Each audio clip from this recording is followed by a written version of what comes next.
Welcome to Love and Money Secrets TV, and I'm your host, Dame Lillian Walker. And today is the last day of the year. Here we are in 2020, December 31st. We have about 20 minutes left to the year, and I just wanted to take a quick moment to thank you all of you who have been just so faithfully coming to Quora to ask me so many questions. Today, I was looking, we have 179 of you who have questions. I'm so honored, so humbled that you would entrust me with such important questions that you have in your personal lives. And so I want to say thank you to you all. The beginning of 2020, much to my surprise, we reached 3,000 viewers in January, and here we are 12 months later, and we're up to 12.4 thousand viewers. And let me see if I can show you really quickly a little screenshot so that you see the stats. And there we are, 12.4 thousand viewers. It's a lot of viewers, so I want to thank you for that. Let me start off by, I think this is a great question, especially since we're on the heels of January 1st, 2021. 2020 has been an exciting year. It has clearly, to me, and I knew that this was going to be the year of vision, of 2020 vision. And things have become remarkably clear throughout this year, where we've had so many things happening with who would have thought we were going to have a global pandemic? It's impossible to have predicted something like this. No one could have ever anticipated this. But this is a year where the things that matter to you, we've really had to take inventory of what matters, what's important to you. Some of us have lost loved ones. Some people have lost their jobs, have had career changes, have had to move. There's a lot of uncertainty, a lot of industries that have been affected. The hotel industry. I'm acutely aware of the hotel industry. I live just a few blocks from Paseo Hotel and Resort, the Hyatt and the Hilton. They're right around the corner because I live a couple blocks from the beach. And it's uncanny. I mean, traveling worldwide is not what it was prior to the first week of March. And so, it's a big deal. It's affecting a lot of industries. It's affecting restaurants. It's affecting, the list goes on and on and on. We don't have to get into that. So let me get back to answering this question. And it says here, why do I feel a bit scared achieving my goal while I'm confident I can do it? Yeah, it's a very simple answer. The reason why you feel a bit scared is because human beings, we genuinely are wired to want to go to that which is familiar. The brain craves, loves, and does everything it can to stay with the known, with what is familiar.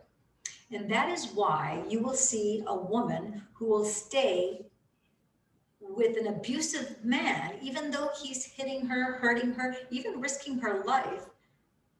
But because it's what's familiar to her, she stays with him. And so the people in our society, and everybody is born with this ability, it is those who choose the path of self-love and self-mastery who are able and are capable to accomplish great things. You see, the seeds of greatness is inside of every human being. If you can pass the mirror test, I used to think that everybody knew what the mirror test is, so I've got a mirror here.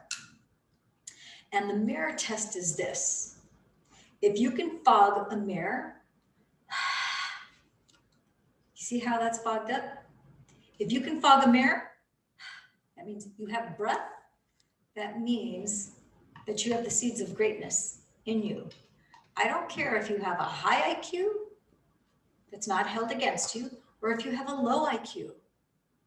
It's not, the most successful people in the world are not just the ones with genius IQs or the ones with high IQs. No, they're the ones who use a higher form of intelligence and were able to recognize that it is in them overcoming themselves and exercising self-mastery and using all of the emotions, which is a vital piece of information, staying connected to the heart plane. Because when you're connected up to the heart plane, now you have extrasensory perception. Even though you're the CEO and you're running your business and your organization and you're having these reports that are handed to you, if you're operating with an open heart, you will have, because you're connected to your heart, you will have the intuitive hit that despite, because you can only analyze so much. Overanalysis leads to paralysis. There's only so much data that you can take in before you have to finally decide, okay, how do I distill all of this? And ultimately, the way you're going to be led to make the right decision in light of what the left analytical thinking brain would make a decision to keep yourself safe and also to make the best, highest informed choice is to follow your heart and to follow that intuitive click, to pay attention to that intuition, that extrasensory perception. When you go with that, you become unstoppable. And so, yeah, you're scared because you are facing the unknown and you want to stay with what's familiar. You're confident that you can do it. So bravo to you that you're confident. Just keep milking that. You know that you can do it. I got this. I know this. You may not know all the details and it doesn't matter. You may not know exactly when you will accomplish it, but put a target date. You know, the saying, you reach for the stars, because if you reach for the stars, you might just end up getting it. So that's a great question. I love that. Thank you so much for asking me that question. Next question here on Quora. Okay, Quora question is, what are the signs of a real true friend? Well, I actually am writing a book called The Friendship Oracle. And I've had several people over the last year while I've been writing this book who actually told me, you're the friendship oracle, aren't you? I thought, the first person who said that to me, I'm like, that was not the intention. I never said I was the friendship oracle. They're like, no, I can tell you're the friendship oracle. And I said, well, the book is the friendship oracle. And they're like, no, you're the friendship oracle. So I didn't say yay or nay. I just thought, that was kind of interesting. But to answer your question, the signs of a real true friend. So let me tell you what a real true friend is to me. And I have a few. I don't think anybody has a whole ton of real true friends. I think there are different degrees of friendships that you have. And there's a very big distinction between a true friend, casual friend, a friend who's a business associate, a casual, there's friends and there's acquaintances. Just because you're an acquaintance doesn't mean you're a friend. There are business associates, there are acquaintances, and so on and so forth. There's different degrees of friendship, if you will. And then there's your best friend. You may have several close best friends. But I think that a real true friend is someone who is there for you in good times and in bad times. Someone who isn't afraid to tell you the truth if they see that you're kind of a little off base, and will do so selflessly. Now that's a very great distinction, because a true friend who is selfless, who is not doing the calling things to your attention for their own self-interest to benefit themselves, because that's not really a friend. There are people who will call themselves your friends because they're always looking to get something from you. There's a benefit that they're looking to derive, and they're always looking to protect their own interest and to put themselves in a good spot. So they want something from you. And so when they give you advice, when they try to curb your behavior, they try to control you, they try to manipulate you, it is their own self-interest that is the motivator. That is not a true friend. A true friend is whether you talk to them every day, which I suppose some people do talk every day, but a true friend you don't have to talk to every day. My best friend in the whole wide world, we've known each other since we were 18 years old. We don't talk every day. When we were in college, we talked every day because we were roommates. Well, not the first year, but in our following year, yeah, we were roommates. So yeah, then we did talk every day. When we graduated, we didn't talk every day. And in fact, there was a time where we were both traveling all over the world. It was impossible for us to talk every day, even every week, even every month. We wrote old-fashioned letters. We wrote, and then eventually we started calling on the cell phone. But even now with cell phones, we still don't call each other every day. Maybe sometimes once a week, sometimes more than a week will go by, 2 weeks. The bottom line is that when you have a true friend, I just talked to a friend of mine who I haven't talked to him probably for about a year and a half. I may have talked to him at the beginning of January. I didn't really remember, neither did he. He thought, no, it was probably 2019. So we haven't talked to each other for a year and a half. And he was saying, he goes, no matter what, and we actually met at the Motion Picture Academy, it was MPAA Awards, Motion Picture Academy Awards. I think that's what it was. Anyhow, of all the people that were there, I'm the only person that he still keeps in contact from that event, because there was, I don't know, 300-400 people, maybe 500. I don't really remember. It was a big red carpet gala. And it says it doesn't matter whether we see each other frequently or a long time passes. It's like we just pick up where we left off. He's a very conscious man, though. And so, he's a true friend. It doesn't matter if things are going good, things are not going good, doesn't matter. We pick up right where we left off. And I have male friends and female friends that are like that. I have another roommate from college who, very dear friend of mine too. And I don't talk to her all the time. And then when we do talk, then we'll talk for a few hours. It'll be a late night, because it's always a late night conversation. But there's no judgment, there's no criticism, there's no blame. Probably the most heated discussion we've ever had in the entire, and I've known her since I was 18 as well.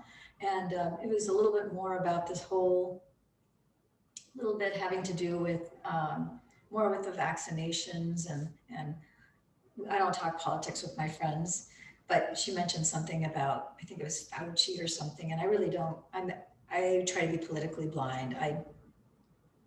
Politics don't appeal to me in any way, shape, or form. To me, 100% of it is corrupt. I don't like any of it. My grandfather, he lost his last name due to politics. His father would not give him his last name. I guess in Spain, you would not register your name until you were, I think it was like 19 years old. And so he ended up taking his mother's maiden name, because my great-grandfather was trying to control my grandfather. My grandfather was a hellion. He was a maverick. Talking about a rugged individualist. I think it's amazing to me he wasn't born, in the United States, because he definitely had that rugged individualism, and no one was going to tell him what to do. And he's like, I don't need your last name. I don't need your politics, because it was all about politics. It's like, you need to register when you register your name. You also have to register with this political party. And my grandfather's like, no, I don't agree with that. And if that's the condition to taking your last name, I don't need your last name. And he took his mother's maiden name. And I think maybe that's why, and my grandfather's house, our whole family knew you don't talk about politics at grandma and grandpa's house, because it was a sensitive subject, because my grandfather's like, this is a no politics zone. Talk about anything else, but not politics. And so I have a disdain for politics probably for that reason. And I don't like politicians. I just don't like the whole business of politics, I think. And it's not just American politics. I think politics from all over the world.